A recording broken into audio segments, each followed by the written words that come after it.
Halo semua, saya David. Apa kabar? Semoga kalian baik-baik saja. Di video kali ini, saya akan membahas sebuah alur cerita film yang berjudul A Ghost Story yang disutradarai oleh David Lowery dan diperankan oleh Casey Affleck dan Rooney Mara. Penasaran? Kita langsung saja ke alur cerita.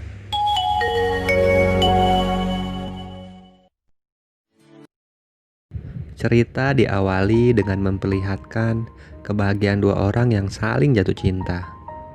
Yang laki-laki itu bernama C dan yang perempuan bernama M. Mereka berdua tinggal serumah sudah sejak lama. Di sebuah rumah sederhana tapi terlihat begitu nyaman bagi siapapun yang menempatinya. C bekerja di rumah sebagai musisi. Mereka memang akan meninggalkan rumah itu dan pindah ke tempat lainnya. Itu adalah keinginan M. Meskipun pada awalnya Sih menolak, tapi akhirnya Sih mengikuti kemauan kekasihnya.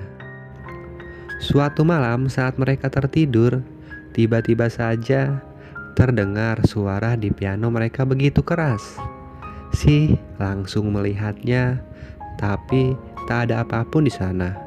Lalu besoknya, di depan rumah mereka ada sebuah mobil tabrakan yang begitu dahsyat, di mana salah satu pengemudinya adalah Si, yang akhirnya Si dinyatakan meninggal dunia.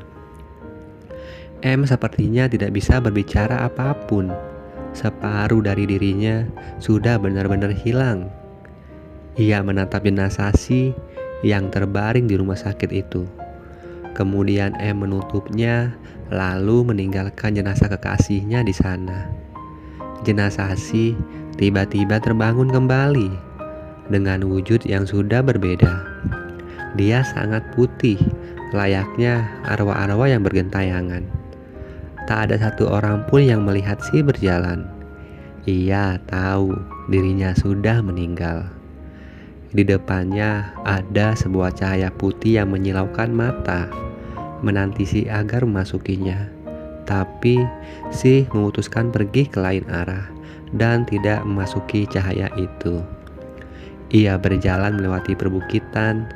Si ternyata kembali menuju arah rumahnya. Di rumah tak ada kekasihnya, entah pergi kemana.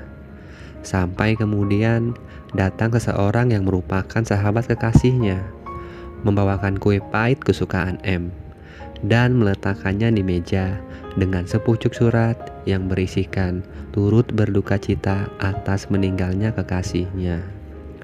Tak lama M pun pulang. Ia pun langsung membaca surat itu dan memakan kue pahit kesukaannya. Kita semua tahu M sepertinya sedang menahan air matanya yang akan membeludak. Malamnya, untuk pertama kalinya akhirnya M menangis sejadi-jadinya. Air matanya tak sanggup lagi ia tahan. Ia benar-benar sangat kehilangan dan kesepian. Rasanya takkan pernah ada manusia yang siap ditinggal kekasihnya begitu saja. Si yang berada di sana memegang kekasihnya, walaupun M tidak bisa rasakan. Hari demi hari berlalu, Si masih di sana, menemani kekasihnya melewati hari-hari yang penuh sepi. Ketika siang saat M sudah pergi, Si melihat di samping rumahnya ada seseorang berwujud seperti dirinya. Akhirnya mereka saling sapa. Arwah di seberang sana menanti seseorang yang tak kunjung pernah datang. Lalu suatu malam, Si melihat M pulang dengan seorang laki-laki lain. Hatinya mendadak panas. Terlihat lampu rumahnya menyala dan mati, menandakan arwah Si sedang sangat marah. Untung saja laki-laki itu tidak jadi dimasukkan ke rumah oleh M. Kemudian suatu hari M mengemas barangnya, memutuskan untuk pindah dari rumah itu. Rasanya rumah itu terlalu banyak kenangan bersama Si. Satu-satunya cara untuk melupakan kenangan itu mungkin adalah pindah ke tempat yang baru. Sebelum berangkat, M menuliskan sebuah surat di kertas kecil dan memasukkan surat itu ke celah kayu di rumahnya yang kemudian ia tutupi celahnya dengan cat. Lalu M pun akhirnya pergi dari sana, meninggalkan rumah sederhana itu dan kenangannya bersama kekasihnya. Waktu demi waktu berlalu, tahun demi tahun berganti. Si masih berada di sana, menyaksikan rumah itu dihuni oleh orang lain, lalu ditinggal, lalu dihuni lagi, lalu ditinggal lagi, terus menerus seperti itu. Tapi si tak pernah pergi dari rumah itu, berharap suatu saat M akan kembali. Cintanya yang teramat begitu besar, sampai-sampai hitungan waktu saja tak berarti untuknya. Si terus saja mengambil surat yang M taruh di sela kayu itu, tapi itu terlalu susah untuk ia ambil.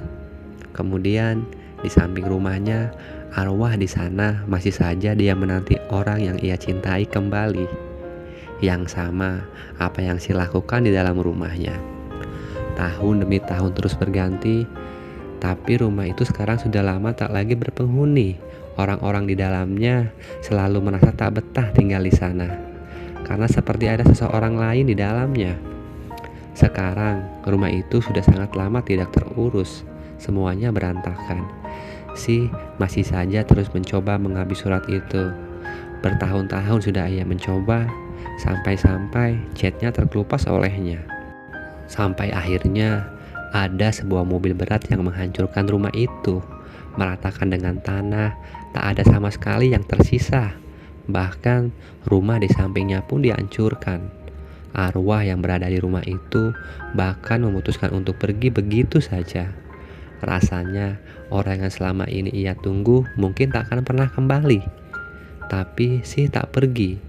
Ia memutuskan untuk terus menanti M di sana. Bertahun-tahun ia sudah lewati, sampai kemudian sekarang rumahnya sedang dibangun gedung tinggi. Si terus saja menanti M di sana. Ia berjalan menuju ke atas gedung. Terlihat daerahnya kini sudah dipenuhi gedung-gedung bertingkat yang penuh dengan cahaya. Si kemudian memutuskan untuk terjun ke bawah. Barangkali setan juga masih bisa mati. Tapi ternyata tidaklah demikian. Ia terbangun kembali di sebuah hamparan rumputan yang begitu luas. Di sana ada seseorang bertopi koboi menancapkan sebuah kayu untuk pembatas. Tak lama datang sebuah kereta kuda. Di sana ada anak dan istrinya. Si sepertinya kembali beratus-ratus tahun ke belakang, menyaksikan rumahnya saat pertama kali didirikan. Ia terus terduduk di sana, tak pergi kemana-mana. Memang tujuan orang yang mempunyai cinta, apalagi selain menunggu kekasihnya datang. Bertahun-tahun ia duduk di sana, bahkan mungkin berpuluh-puluh tahun, di mana sekarang ia sudah berada di dalam rumahnya. Rumah yang berapa lalu ia tinggali. Bahkan jubahnya sudah terlihat sangat kusam. Tak lama kemudian, si melihat dirinya sendiri, datang bersama kekasihnya melihat-lihat rumah itu. Di sana sudah ada piano yang memang sudah ada semenjak rumah itu ditemukan. Si melihat bagaimana ia dulu begitu mesra bersama M, bahkan lebih mesra dari pasangan manapun yang kisahnya pernah difilmkan oleh sutradara. Ia melihat bagaimana sehari-hari ia lewati bersama kekasihnya, bahkan ketika M meminta pindah dari rumah itu. Sampai suatu malam arwah si duduk dan mengenai piano yang ada di sana, di mana itulah yang terjadi kepadanya dulu sebelum dirinya meninggal. Waktu berlalu dengan sangat cepat. Sekarang si melihat arwah dirinya sendiri berada di sana, menanti kekasihnya kembali yang sekarang pergi. Jadi di rumah itu sekarang ada dua arwah, tapi dengan orang yang sama. Si kembali mencoba mengambil surat di celah pintu itu, yang sekarang berhasil ia dapatkan setelah berpuluh-puluh tahun ia coba. Ia buka suratnya, lalu setelah ia baca, ia pun menghilang, pergi ke tempat di mana seharusnya ia berada. Dan film pun selesai.